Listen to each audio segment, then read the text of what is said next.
Good morning, everybody. Very pleased to see you all. Thank you for coming. The quote you can see there, "We cannot feed the whole of Russia with Shalepin," was something said by the Russian branch manager of the Gramophone company in 1909 in a letter to the managing director in London of the Gramophone company. It reflects the enormous ethnic and linguistic diversity in the Russian Empire.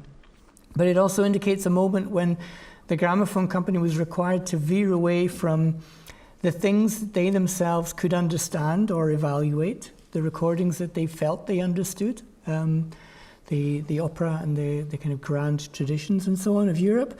And they had to find a way of deciding what to record and how, based on something other than their own taste. So my broad interest in all of this is looking back on these recordings, trying to contextualize them in a way that helps me make sense of what was recorded and why. Are these old recordings really representative of the cultures they purport to represent? So that's kind of my big question.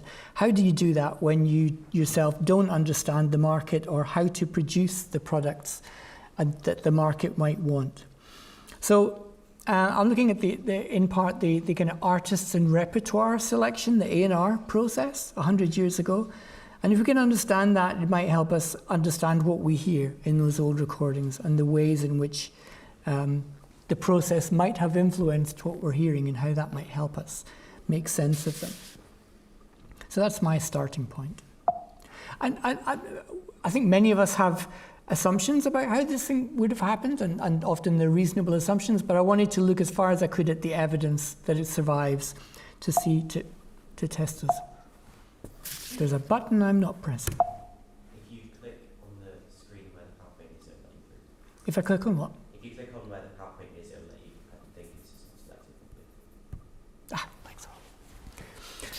So, many of you will be familiar with Fred Geisberg's diaries and his autobiography, where he talks about being in Moscow in 1901 and receiving a letter from Dolly Weston, his up to that moment his life's love, and being heartbroken by the fact that she's chosen another man. And so he decides that he will not finish in Moscow and then return home. He decides impetuously to travel to Kazan, in the capital of present-day Tatarstan, and to make recordings there. So he immediately sends a wire back to London requesting permission. That's granted, and he goes to Kazan. Kazan is more than 500 miles to the east of Moscow. Why Kazan? Why is he going there? Well, I think the reason probably is this guy you can see on your screen, Louis Lebel. Lebel at the time was a dealer himself in Russia, and he was accompanying Geisberg along with a competing dealer called Rafov. Lebel had a branch of his own business in Nizhny Novgorod, and I suspect that it was Lebel who had a whisper in Geisberg's ear and said, "Why don't you come and make some recordings in Kazan," which is basically falls within the purview of Nizhny Novgorod. So it's a place where he will be able to make records that Lebel can sell and that Rafov cannot sell, because Rafov doesn't have a market of Tatar-speaking people. So in June 1901, they head off there and make recordings. Now you may remember also from the diary that when they arrive there, there's a local agent called Malakapf who has been charged with finding artists. As far as Geisberg is concerned, he's chosen some fairly terrible artists. He makes some, what to our ears are very, modern ears are very obviously racist comments about the artists and the people and the culture that he finds. As far as Geisberg's concerned, none of it makes any sense. All the music sounds the same. None of it sounds musical to him and so on. So there's no strategy really for finding talent, for identifying the right artists or the right repertoire. Geisberg has no way of evaluating it. It doesn't really make any sense to him. However, they make recordings there and they put a catalogue out, and they do return to Kazan later. So it's clearly something they're doing is making sense, and they're selling them on.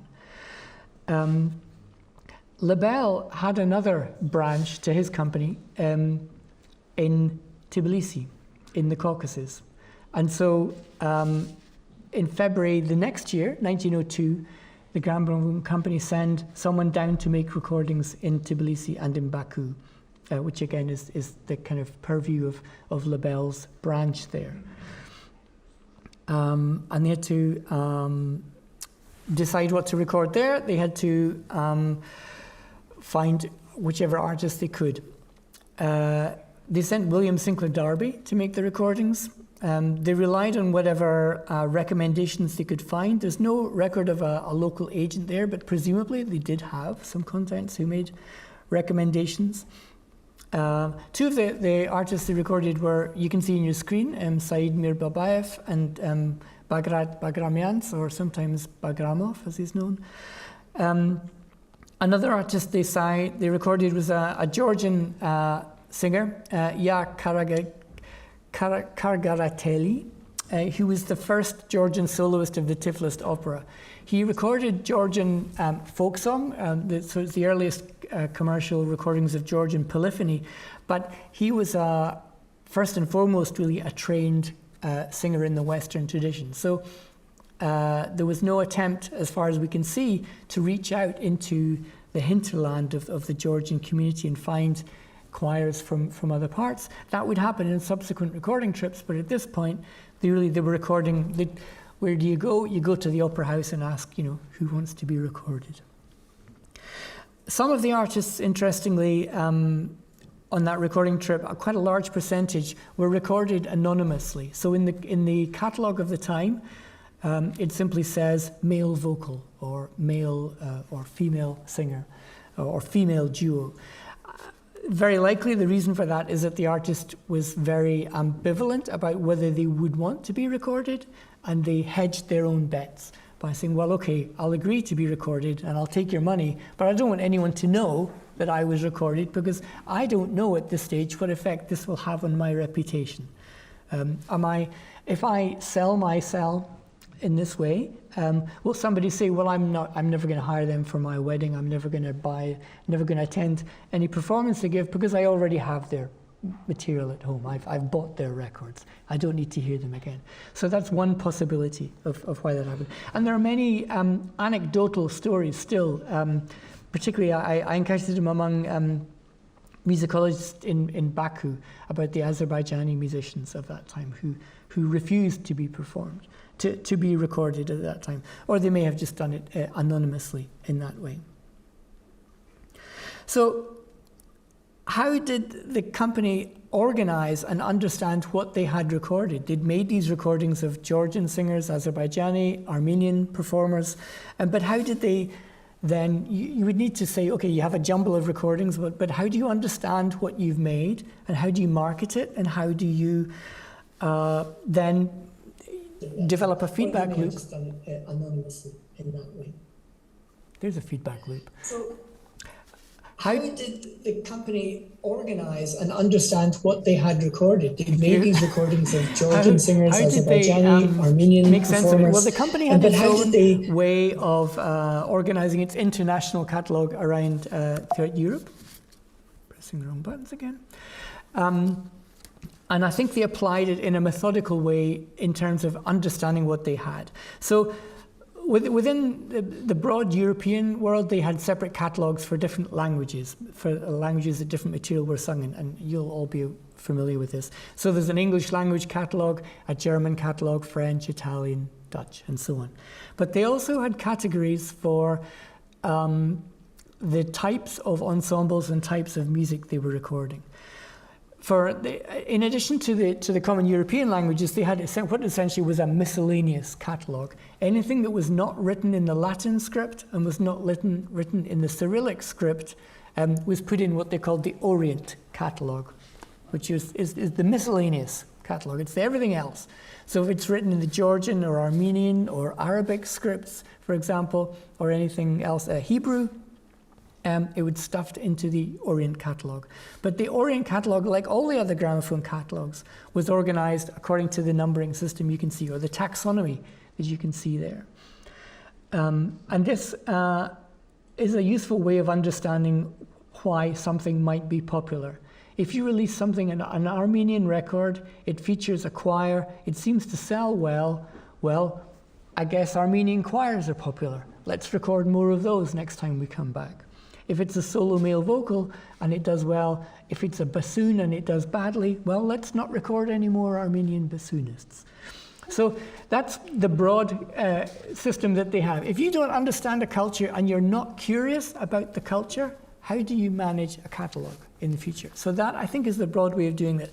So that's my understanding, but how do we know that this way of thinking, this taxonomy, had any influence on the catalogue? Well, here's a useful quote from the Gramophone Company branch manager from the Tbilisi branch. He was the manager from Fred Tyler, the manager from about 1910 till 1918, after until the end of the branch, basically. And this is from a memoir he wrote several decades later, but it's not dated and not published. I'll read it out. The emphasized words in bold are my emphasis. My chief preoccupation was to build up a satisfactory repertoire of native records. We managed to secure a very representative catalogue of Georgian, Armenian, and Tatar songs and instrumental records, together with a small selection of other dialects or languages such as Cherkess, English, Ossetian, and Dagestanian. Records were made of nearly all dialects and representative instruments. And we also find this in the correspondence of the company, that they would say, we need to record, or we need to release a new catalogue of this language or of this instrumental type. So this is, I think, the way that they were thinking about and how they managed their catalogue in terms of understanding what sold and what didn't sell. In February 1909, Lebel, who you saw earlier, by then he had sold his branches in Tbilisi and in Nizhny Novgorod and Moscow to the Gramophone Company to become part of the company, and he himself was employed by the Russian branch. And he wrote to the managing director, defending a request that he had made that they record 1,000 sides in the Caucasus and Central Asia during a field trip in 1909. That's an enormous number. And the Russian catalogue was already enormous, and the head office was very, very reluctant to make so many new recordings. But he argued that there were, and in his words, exactly 108 languages in the Russian Empire, that the Gramophone Company had titles on 22 of those languages, and that they should aim to have 40 languages in their catalogue. Now, those numbers are suspiciously exact, it seems to me, and I don't think they had anything like 22 languages in their catalogue at that time. But then 68% of all statistics are made up. So I suspect he was basically using a bit of bluster to work. But it did work, and they got permission to make those recordings. And so the 1909 field trip that happened after that did make a little more than 1,000 recordings. So having chosen artists and repertoire, how do we know now, how do we get a sense of how representative the recordings are of the music that was in existence in live performances then? How do we know that what we hear represents what listeners heard outside of the gramophone horn? Obviously, gramophone restricts, a disc will restrict a recording by length. A 10-inch record will be about 3 minutes long, of course. So how are those 3-minute chunks representative of music at the time? Jerry Farrell did an analysis of early gramophone recordings in India, particularly the ones made by Geisberg in the early 1902-1903 field trip, which was published in 1993 in Ethnomusicology Forum. And his analysis demonstrated that these very long, extended pieces that we know existed as very long, the rags and so on, pieces in India, tended to be compressed into 3 minutes. It wasn't just they'd record a 3-minute chunk and then record another 3-minute chunk and then another one. They compressed the whole structure of the piece into 3 minutes. But whose decision was that? Was it the artist? Was it a local agent? Was it Geisberg? It's very hard to know. If the company didn't know, how did they have that kind of influence on that? So one reason would be local agents, one way of making a decision around what might be popular. And in the picture you can see here, you can see on the left, Ilham Can Khojiev, who was the Gramophone company's agent in Tashkent. He was the agent from quite early on. The first recordings made in Central Asia by the Gramophone company, the first commercial recordings made there were in 1907. And we know from that time, Khojiev was involved actively. He was apparently the first tea house, chaikhana owner in Tashkent to have a gramophone situated in his tea house. And he was a close friend of Mullah Tuichi Tash Mohammedov, who was one of the most popular recording artists from Tashkent. So he was very influential in that region.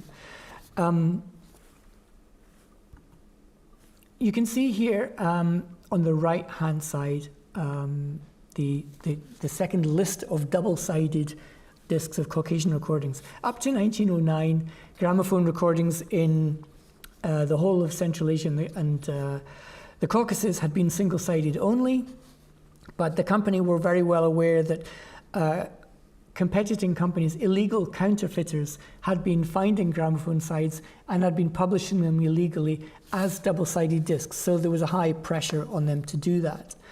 And in advance of the upcoming recording trip, Lebel, in his planning with the head office, he proposed that the branch issue, over the following year and a half, that they would issue 60 new catalogues based on different languages and different blocks of recordings between July 1909 and October 1910, containing 560 double-sided discs.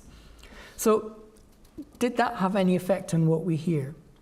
Well, if you look at the recording trip that took place after that, immediately after that, they started recording items in two parts. So to take one example, Mullah Tuichi Tash Mohammedov, the most popular artist from Tashkent, in 1907, he recorded 10 sides. They were all single items in one part. But in 1909, he made 29 recordings, of which 16 were two-part recordings.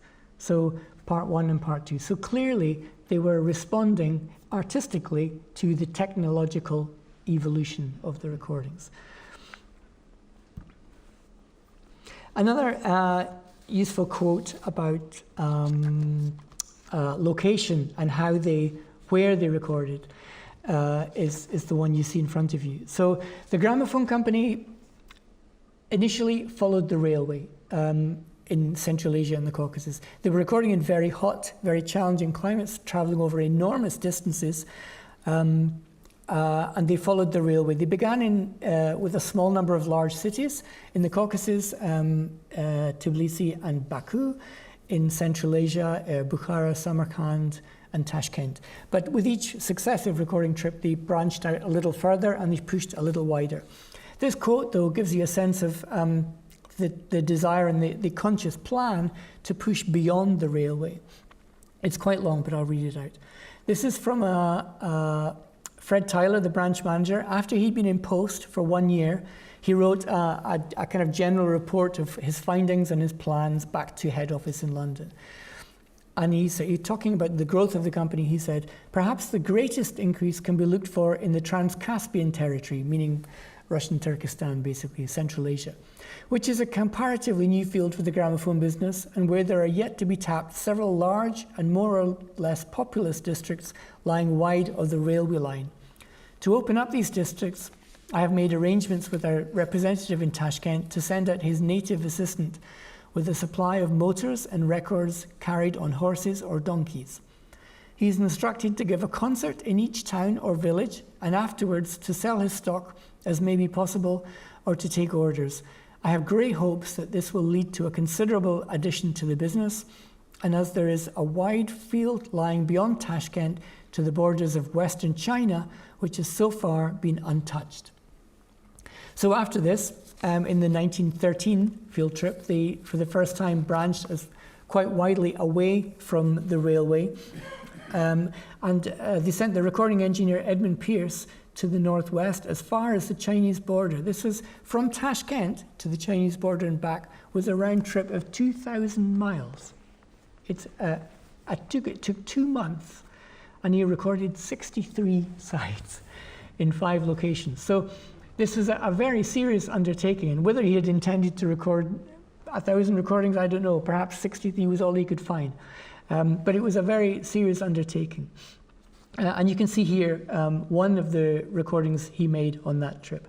So this is, as it says, the Taranchi National Choir, recorded just across the Chinese border.